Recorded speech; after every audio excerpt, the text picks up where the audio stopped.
Hello students, welcome to another video of number theory. Today we are going to discuss Mobius mu function. First of all, the definition of Mobius mu function. Definition of Mobius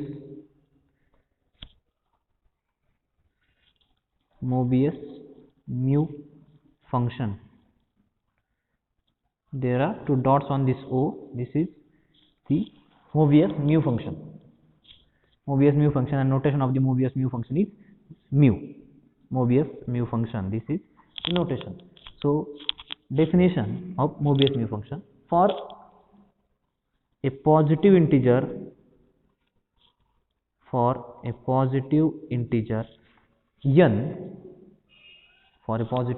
n, this Mobius mu function is defined as the Mobius mu function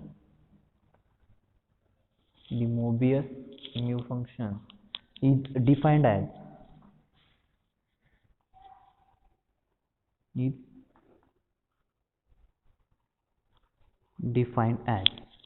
so Mobius mu function is denoted by mu, and it is defined as mu of this n is equals to 1 or 0 or minus 1 raised to r, depending upon the condition of n. That is, mu of n is equals to 1 if this n is itself 1. If n is equals to 1, then mu of 1 is equals to 1.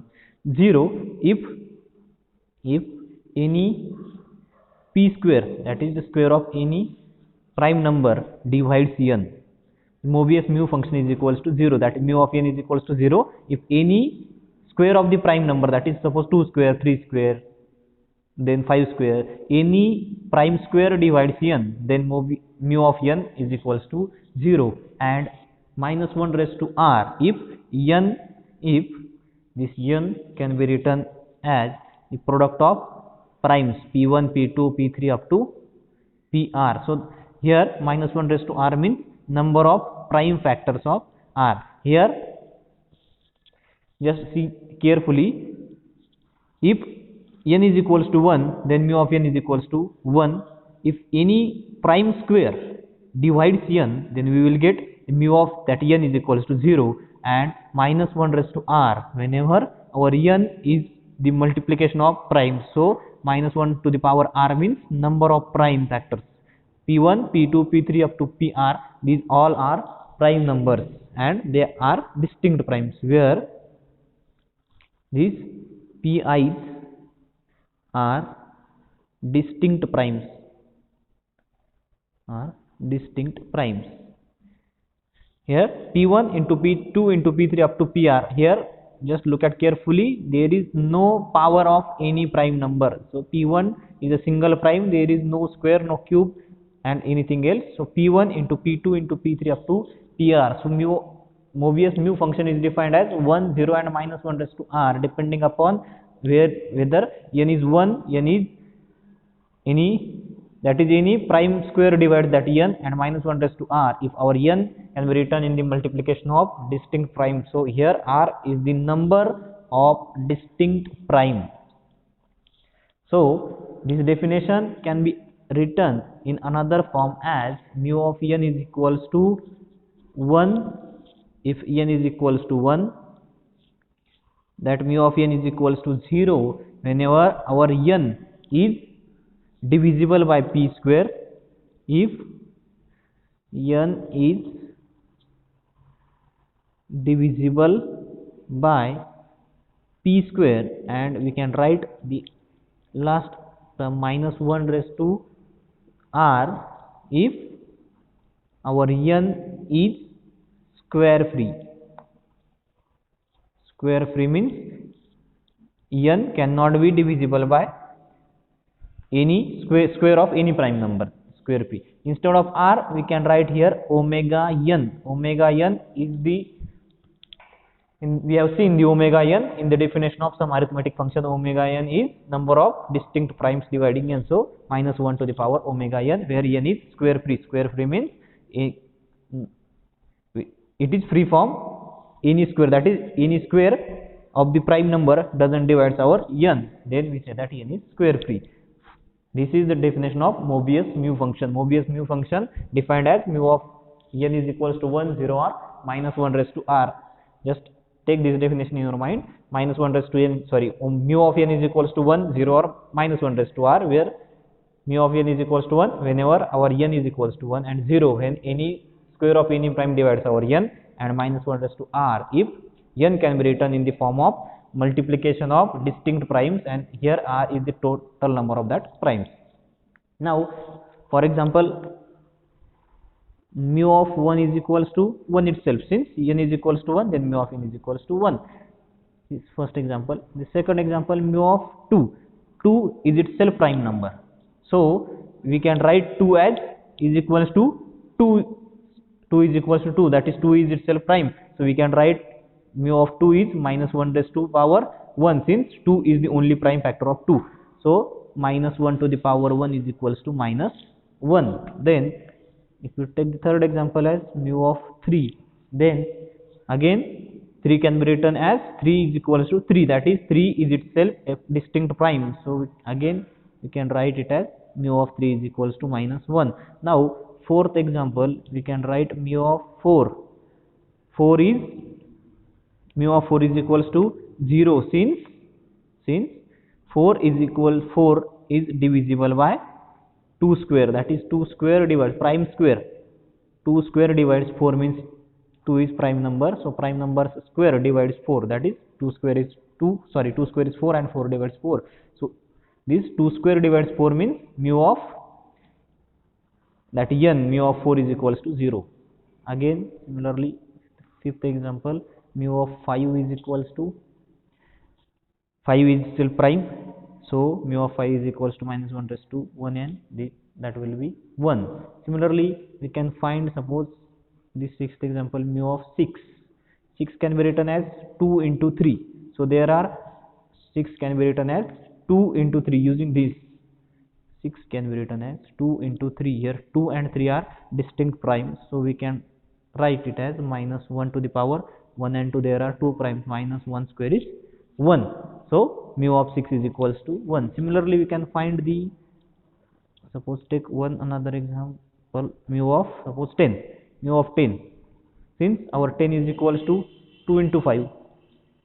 And there are 2 primes, so minus 1 square is 1, and mu of 10 is equals to again 1. Similarly, we can find the mu of any number. Suppose mu of 15. Again mu of 15. 15 can be written as 3 5 is 15. So minus 1 square is equals to 1. Ninth example, suppose mu of 100. Mu of 100. Now here we can 100 is divisible by 4. That is 24 into 4 is 100. So here 2 square divides 100. 2 square is means any prime square divides 100. So for that we will take mu of 100 is equals to 0, since 100 is divisible by square of the any prime number. Similarly, we can find the mu of 150 is again 0, since 5 square 25 divides 150. Similarly, we can find the mu of any number. We will write one note.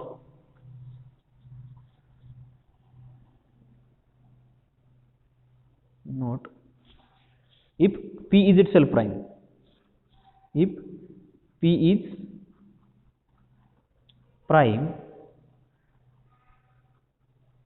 then mu of that P will be, just guess the value, and again mu of P prime to the some power is equals to mu of P to the some power is equals to 0 whenever K is greater or equal to 2. If K is greater than or equals to 2, then clearly we can say that this P square divides that P raised to K, and which is by second condition mu of that P raised to 4 is equals to 0. I think now this mu of P will be, P is itself prime, then we can write P is equals to P. So by third condition, minus 1 to the power 1 is minus 1. So mu of P is equals to minus 1. So if you have given any prime number and you have to ask for find the mu of that p, then you can write minus 1. Now another note or remark is this mu function mu is multiplicative. Function mu is multiplicative function. If you need to prove this theorem or remark mu is multiplicative, then you have to find mu of, you have to prove mu of mn is equals to mu of m into mu of n. So after taking 3 cases, you will get the solution. First case, either one of these m and n is equals to 1, then you will get mu of 1 into mu of n. Similarly, as we have seen in the theorem of sigma is multiplicative, you can take first case as m, either m is equals to 1 or n is equals to 1. In the second case, you will take m or n is square free, and in the second case, if you have to take either m or n is divisible by square of any prime number, and in the third case, if you have to take both m and n are square free. So after that 3 cases, you will get mu of mn is equals to mu of m and into mu of n. Now next theorem is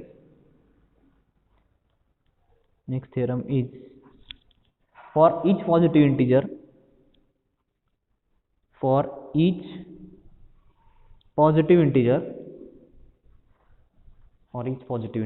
n greater than or equals to 1, sigma of d divides n, mu of d, sigma of mu of d, where d is divisor of n, is equals to 1 and 0. 1 whenever our n is equals to 1 and 0 if n is greater than 1. Summation of mu of d, where d is divisor of n, then this summation is equals to 0 if this n is equals to 1. First case is clear, since if n is equals to 1, then 1 is only divisor of n and mu of 1 is equals to 1, so summation of 1 is 1. So first case is proved. In the second case, we have to prove that summation of mu of d is equals to 0, where d is divisor of n. To prove this theorem, in the proof of this theorem, let n be any positive integer. Using the given thing, we can write this n be any positive integer such that n is greater than or equals to 1. Since for n is equals to 1, we have to prove summation of mu of d is equals to 1, and for n greater than 1, we have to prove summation of mu of d is equals to 0. As this mu is multiplicative function by previous remark, as we know that, or if this theorem is asked in the university examination, it will be given that suppose that mu is multiplicative function, then for each positive integer prove that this. So we know that, or if mu is multiplicative is given in statement, we can write as mu is multiplicative. We know that mu is multiplicative function,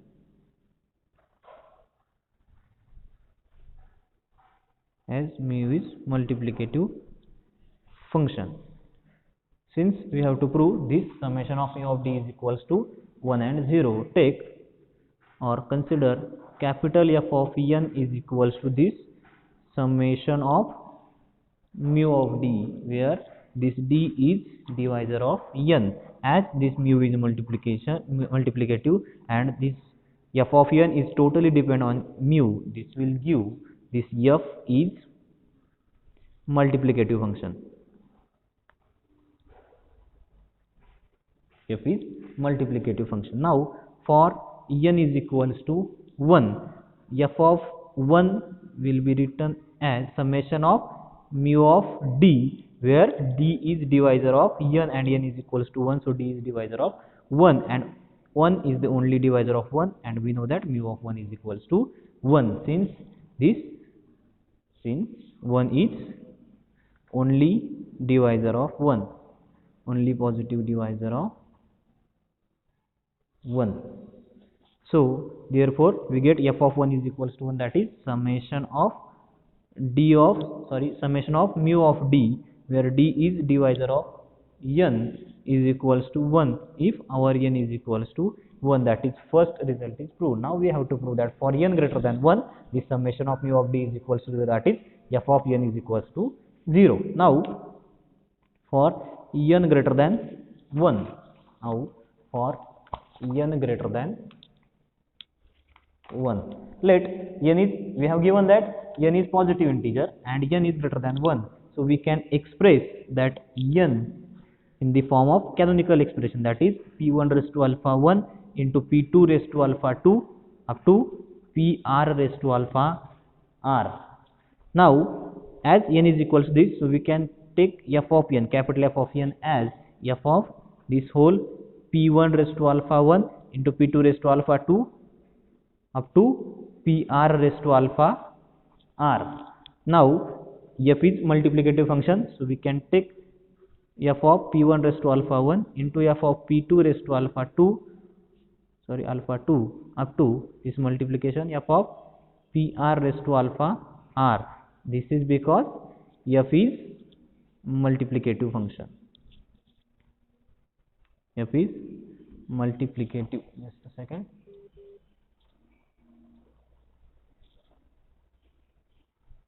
Multiplicative function. So this is just the f of p1 raised to alpha 1 into f of p2 raised to alpha 2 up to f of pr raised to alpha r. So this is just the product of f of capital F of pi raised to alpha I, and this I is running from 1 to r. I is running from 1 to r. Now we have to find this f of pi raised to alpha I. Now f of pi raised to alpha I is equals to, we have defined this f as summation of mu of d, where d is divisor of this term, that is d divides pi raised to alpha I. Now we know we have to find the divisor of this pi raised to alpha I. We know the divisors of pi raised to alpha I are, we are seeing this divisor from previous 3 or 4 lectures. We know the divisors of pi raised to alpha I are pi raised to 0, that is 1, pi raised to 1, that is pi square